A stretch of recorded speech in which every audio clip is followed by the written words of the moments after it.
नमस्कार, प्रणाम। कहानी के इस एपिसोड में आपका स्वागत है। कहानी का ये दूसरा पार्ट है।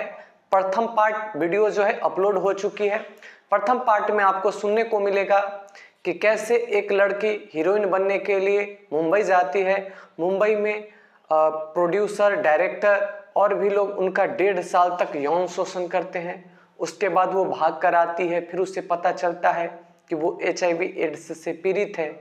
फिर उसकी मुलाकात एक सीधे साधे लड़के से होती है और उसका इलाज चलता है। सीधे साधे लड़के से उससे प्यार होता है। फिर उस लड़के से झगड़ा हो जाता है और लड़की अपने गांव वापस आ जाती है और लड़की का जो बीमारी होता है बहुत ज़्यादा बढ़ जाता है। फिर वो लड़का लड़की के अंतिम घड़ी में उससे मिलने आता है और तब क्या होता है, यहाँ से कहानी पार्ट 2 स्टार्ट होती है। पार्ट 1 को जो लोग अच्छे से सुनना चाहते हैं वो मेरे इसी चैनल पे जाकर इस कहानी का पार्ट 1 सुन सकते हैं। चलिए कहानी को शुरू करते हैं। पिछले पार्ट में तो आपने सुन रखा है कि अनुज जब संध्या के पास आता है और संध्या की स्थिति देखकर पूछता है कि ये क्या हो गया, कैसे हो गया, तो फिर संध्या अपने पास से एक डायरी निकालती है, देती है, कहती है मेरे साथ क्या हुआ, कैसे हुआ, हमारी दोस्ती कैसे हुई, हमारी दुश्मनी कैसे हुई, तेरे मेरे बीच में दूरी कैसे हुई, ये सारी बातें इस डायरी में है। और डायरी जब देती है वो डायरी पढ़ना शुरू करता है अनुज।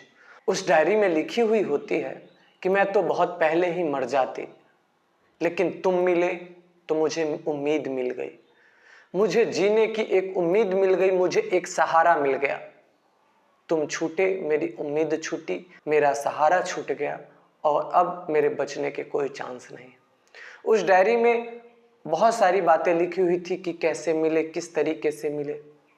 फिर उस डायरी में इस बात का भी जिक्र था कि अनुज और संध्या के बीच में जब शिमला गए थे तो झगड़ा क्यों हुआ। उस डायरी में लिखा हुआ था कि उस रात जब तुम मेरे साथ जबरदस्ती कर रहे थे, मेरी भी इच्छा थी कि मैं तुम्हारे साथ वो सब करूं, लेकिन क्या करती, मजबूर थी, नहीं कर सकती थी, क्योंकि मैं HIV पेशेंट हूं, मैं एड्स का पेशेंट हूं, HIV से पीड़ित हूं। जिस दलदल में मैं फंसी हुई हूं, मैं जिंदगी और मौत से जिस दलदल में फंस के जूझ रही हूं, मैं नहीं चाहती कि उस दलदल में तुम भी फंसो। इसलिए मेरे पास कोई रास्ता नहीं था, ना चाहते हुए भी मुझे तुमको बचाने के लिए ऐसा करना पड़ा। इस जिंदगी की डोर तुमसे बंधी हुई थी, तुम थे तो जिंदगी थी, तुम गए, ये डोर टूटी, मेरी जिंदगी जा रही है और अब मैं जीना भी नहीं चाहती, क्योंकि मुझे किसी न किसी के सहारे की ज़रूरत होगी। और जब किसी को भी ये बात पता चलेगी मेरे एड्स की बात, तो वो डोर टूट जाएगी। हर बार मैं किसी का दिल तोड़ूंगी या हर बार कोई मेरा दिल तोड़ेगा। मैं तुमसे प्यार की थी, ये मेरी भूल थी, क्योंकि मैं अपने प्यार को अंजाम पर पहुंचा भी नहीं सकती थी। जो तुम मुझसे चाहते वो मैं तुझे दे भी नहीं सकती थी। न तो मैं तुमसे शादी कर सकती थी, क्योंकि पति और प्रेमिका, पत्नी या प्रेमिका के शरीर पे हक होता है, वो हक मैं कभी अदा नहीं कर सकती थी। उस डायरी में ये भी लिखा हुआ था कि ये डायरी जब मैं लिख रही हूँ तो मैं इस उम्मीद से लिख रही हूँ कि जब मेरे मरने के बाद जब कभी तुम्हें मेरे बारे में पता चलेगा कि मैं इस दुनिया में नहीं हूँ, तो हो सकता है जब तुम मेरे घर पे आओगे तो मैं नहीं रहूंगी, तो मेरे दिल की बात इस डायरी के माध्यम से तुझे पता चलेगी। मैंने जो तुम्हारे साथ किया है, हो सकता है कि वो सब देखने के बाद तुम्हारा प्रेम के ऊपर से भरोसा उठ गया होगा, लड़कियों के ऊपर से भरोसा उठ गया होगा, लेकिन इस डायरी को जब तुम पढ़ोगे तो तुम्हें प्रेम के ऊपर, प्यार के ऊपर, लड़कियों के ऊपर फिर से भरोसा हो जाएगा। इसी उम्मीद से मैं इस डायरी को लिख रही हूँ। ये सब चीज जब अनुज पढ़ रहा था तो वो पढ़ता जा रहा था और उसके आंखों से आंसू बहते जा रहे थे। पढ़ता जा रहा था और आंसू बहते जा रहे थे और HIV एड्स वाली बात सुन के तो उसे लगा कि जैसे उसकी दुनिया लुट गई। उसे एक बहुत बड़ा धक्का सा लगा और मन ही मन अपने आप को दोषी समझने लगा, ग्लानि से भर गया। उसको अपने आप से घृणा आने लगी कि जिस लड़की ने मेरे लिए इतनी कुर्बानियां दी, उस लड़की के बारे में मैंने ऐसा सोचा। उसे बहुत दुख हो रहा था, जो बर्ताव उसने, जो इग्नोर और जिस तरीके से दुत्कारा था, नकारा था संध्या को शहर में, जब वो उसके पीछे आती थी, सॉरी बोलती थी, वो सारे दृश्य उसके आंखों के सामने से घूमने लगे थे। उसे पछतावा हो रहा था। वो संध्या का हाथ पकड़ के रोने लगा, कहने लगा कि संध्या हो सके तो मुझे माफ कर देना, फिर संध्या से कहता है कि संध्या तुम घबराना मत, मैं तुम्हें शहर के बड़े बड़े डॉक्टर, जितने भी बड़े डॉक्टर हैं सबसे इलाज कराऊंगा, लेकिन मैं तुझे कुछ होने नहीं दूंगा, मैं आ गया हूं, तुम निश्चिंत रहो। संध्या ने अपने बगल से एक फाइल निकाली और फाइल में से दिखाया। शहर के जितने बड़े बड़े डॉक्टर थे उन सारे डॉक्टर का कागज था जहां से संध्या का इलाज किया हुआ था। और संध्या ने कहा कि जिन जिन डॉक्टरों से तुम मुझे दिखाओगे उन सारे डॉक्टरों से ऑलरेडी मैं दिखा चुकी हूं और सबने हाथ खड़े कर दिए हैं।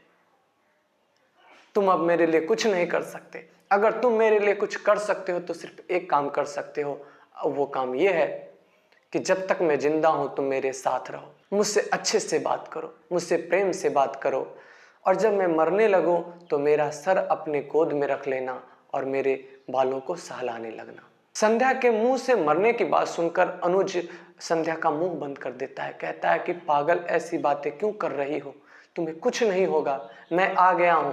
2-3 दिन बीते, अनुज संध्या के घर पे संध्या के साथ ही रह रहा था। संध्या का शरीर तो अस्वस्थ था, लेकिन अनुज के आ जाने से संध्या का मन स्वस्थ हो गया था। पहले जो वो कराहती रहती थी, दुखी रहती थी, एक प्रकार के सदमे में रहती थी, अनुज के आ जाने के बाद वो खुश रहने लगी। कराहना उसका बंद हो गया था। उसके चेहरे पे ना कोई दर्द था, ना कोई मलाल रहता था, ना कोई परेशानी, हमेशा खुश। दर्द होता तो थोड़ा सा चीखती, लेकिन उसे मलाल नहीं रहता, बहुत खुश रहने लगी। और कुछ दिनों में तो ऐसा हुआ कि कमाल का उसके स्वास्थ्य में बदलाव आया। जो संध्या पहले हमेशा बेड पे लेटी रहती थी, अब खुद से बेड पर बैठना शुरू हो गई। उसे अनुज अपने हाथों से पकड़ के खड़ा कराता, उसे टहलाता, घुमाता, फिराता, बात बात में उसे हंसाने की कोशिश करता, मजाक करता, चुटकुले मारता, बहुत सारी बातें, और बहुत खुश रहती थी संध्या। कुछ दिनों से संध्या दवाई खाना छोड़ चुकी थी। ये बात जब अनुज को पता चली तो अनुज ने उसे डांटा भी, कहा कि तुम ये दवाई खाने में लापरवाही क्यों की, दवाई तुमने क्यों नहीं खाया। तो संध्या ने कहा कि अगर तुम बहुत पहले आ जाते और अपने हाथों से खिलाते तो मैं जरूर खाती। अनुज उसे अपने हाथों से दवाई खिलाता और संध्या बड़े आराम से खाती। संध्या दवाई इसलिए नहीं खाती कि वो इस दवाई से ठीक हो जाएगी, वो इसलिए खाती कि उस दवाई के रूप में उसे दवाई नहीं दिखाई देता, उसे अनुज का प्यार दिखाई देता, और संध्या बड़े हंसते हुए इस दवाई को खा लेती। इस तरीके से कई दिन बीत गए। संध्या का जो स्वास्थ्य था उसमें बहुत अच्छा बदलाव हुआ, पॉजिटिव बदलाव हुआ।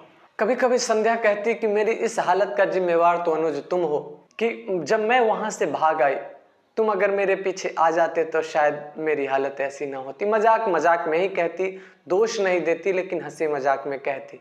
कभी कभी ये भी कहती कि अनुज मुझे तो ये भी लगता है कि अगर मैं तुम्हें ना बुलाती तो तुम आते नहीं, मेरे मरने के बाद ही तुम्हें ये सब बात पता चलती।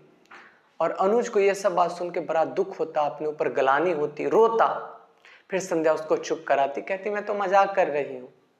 और इस तरीके से संध्या धीरे धीरे रिकवर हो रही थी। संध्या अब अच्छे से बोलती थी, अच्छे से बैठती थी, खाना वगैरह ठीक से खाने लगी थी। सारे लोग खुश थे, लेकिन खुश होने से स्थितियां नहीं बदल जाती, क्योंकि संध्या जो थी अपने बीमारी के अंतिम स्टेज में थी।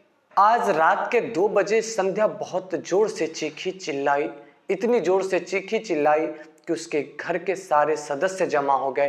अनुज जग गया और पास में पहुंच गया। सारे लोग जब पहुंचे तो देखा कि दर्द से कराह रही है। सारे लोगों ने उसे पेन किलर देने की कोशिश की, दवाई देने की कोशिश की, तो संध्या ने मना कर दिया। संध्या ने अनुज से कहा कराहते हुए कि तुम मेरे सर को अपने गोद में रख लो, बस मेरा दर्द आराम हो जाएगा। ये बात सुनना था तो थोड़ा सा अजीब सा डर लगा अनुज के मन में, क्योंकि संध्या ने पहले कह रखा था कि जब मैं मरने वाली होंगी तो तुम मेरे सर को अपने गोद में रख लेना। लेकिन संध्या ने कई बार कहा कि मेरे सर को अपने गोद में रखो तो मेरा दर्द आराम हो जाएगा। तो अनुज ने संध्या के सर को अपने गोद में रख लिया।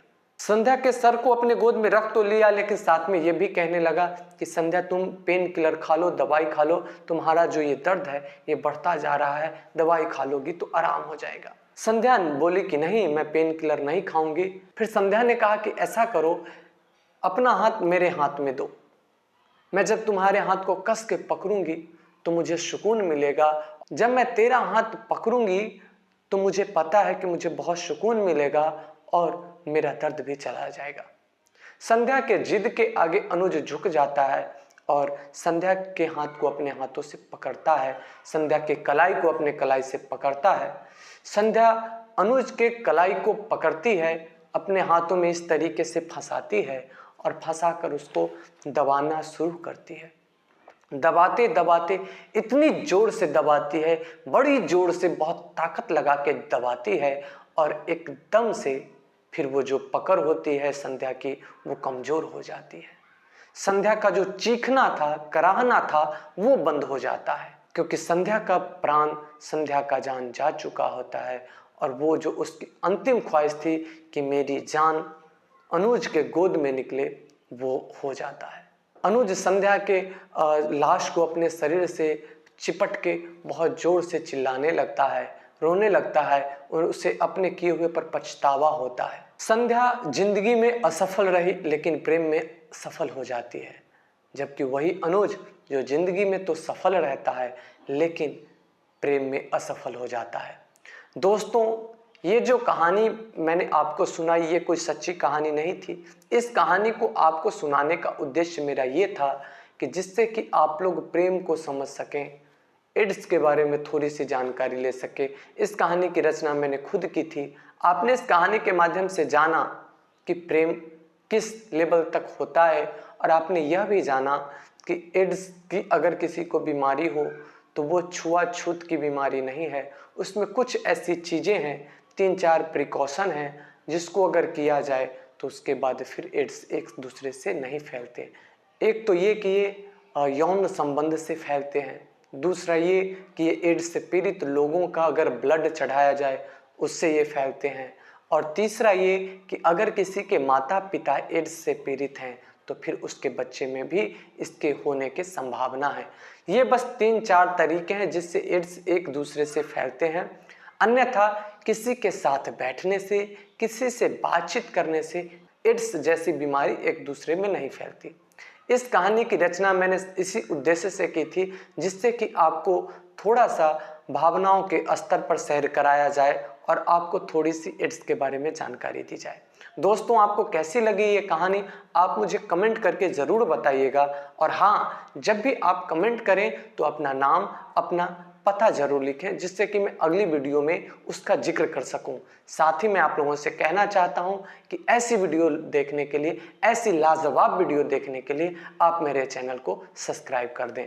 आपने मेरे वीडियो को अंत तक देखा, इसके लिए आपका शुक्रिया।